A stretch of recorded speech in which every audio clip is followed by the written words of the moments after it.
दोस्तों, बहुत ज़्यादा बड़ा प्लांट भी नहीं है और कितने ब्यूटीफुल फ्लावर्स आ रहे हैं इसमें। समर सीज़न में फुल फ्लावरिंग करता है, इजी टू केयर है, इजी टू ग्रो प्लांट है। सीड के थ्रू भी ये बहुत अच्छे से ग्रो कर जाता है। और देखिए दोस्तों, इसका एक लुक दिखाते हैं।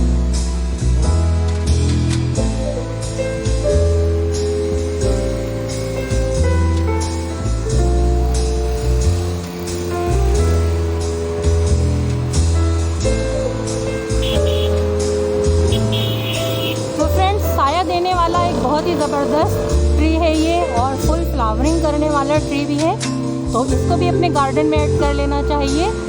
गुलमोहर,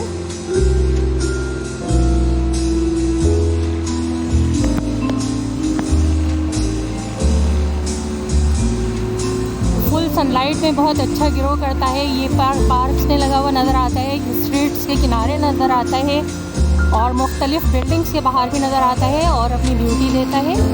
इसके लीव्स भी बहुत खूबसूरत होते हैं और इसके फ्लावर्स भी बहुत खूबसूरत होते हैं।